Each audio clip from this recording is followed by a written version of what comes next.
Hello, everyone. I am back with part four of Emily's MPE catastrophe. Now, I will say once again, if you have not watched videos 1, 2, and 3, you may want to go ahead and watch those so you can catch up, or else you will be confused. But for those who have been following this series, I want to thank you, and let's go ahead and get into this part 4, where we have poor Emily, who has just been dumped all this new information on her. Her parents are just not being very helpful at all. Her dad does not know, but her mom does not want her to tell this secret. So the only person that she really has to confide in is her boyfriend, who is really her rock at this point. So after having some time to process everything, Emily admits that finding Eugene is really kind of a relief for her. Like I said, she's never really felt close to her real father, which she calls her birth certificate father. It's so funny, guys. But she really is just like, maybe this is just a new chance for me to meet somebody that I can get close with. So she kind of starts having these conversations with Eugene on the phone, and she finds out that she has younger siblings, because keep in mind that dear old dad is literally only 16 years older than Emily. That's crazy. Wow, right? But anywho, he is also married, and she is talking to him, and she's getting all of this information, and she's getting kind of excited about meeting her dad when she gets up the courage to ask him, what is he going to do with this information? And unfortunately for Emily, Eugene is just not ready to have this conversation with his wife. So he basically tells Emily that although her siblings would probably be happy to have a big sister, he's just not ready to take the step to come out to his family that he has this child that's only 16 years younger than him. So, Emily is kind of disappointed, but she wants to give him time. And so both of her parents and her newfound parent, Eugene, all still live in Illinois. All the while, we know that Emily is staying with her boyfriend in California.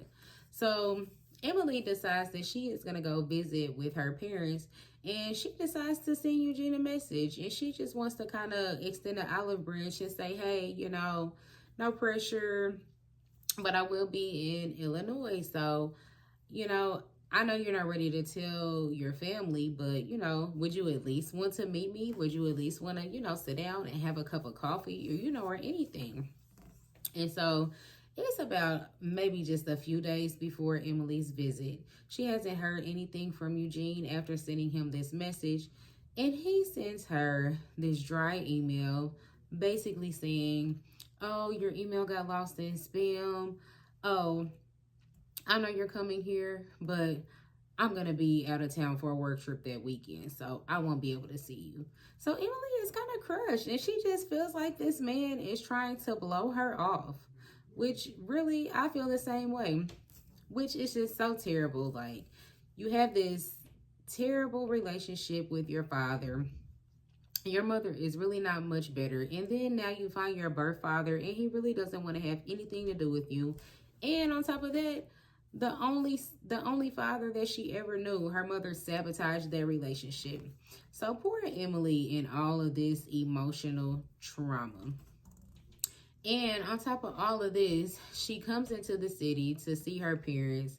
And Emily, at this point in time, is deciding that, first of all, she's not going to tell her birth certificate father anything about what she's been going through, because at this point in time in his life, he really doesn't have any other family left. So Emily does not want to hurt her birth father's feeling, even though she never really felt close to him. She still feels compassion for him. So she's going to keep this secret to herself, which makes her mom happy. And also, she's decided just forget about it with Eugene, because if he doesn't have a relationship with her, she's not going to want to push him.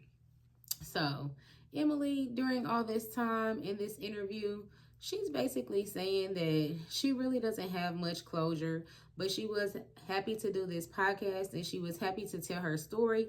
And I just, as always, with all these stories that I tell, I want to send positive energy to Emily because she sure deserves it. And hopefully she can find some peace with her boyfriend and forget about this family and these parents that don't serve you any purpose. That's for anybody. I don't care if you've known them your whole life, and I don't care if you're just meeting them. If they're not bringing you peace and positivity, cut them out. You don't need them. So I want to thank you all for tuning in to this series. Once again, I want you to like, comment, and please let me know if you want to do a recap, because I'm willing to do a live. If you guys want to hear more, let me know. Share, repost. Let me know if you like these story times. And as always, Lintastic will see you next time. Peace.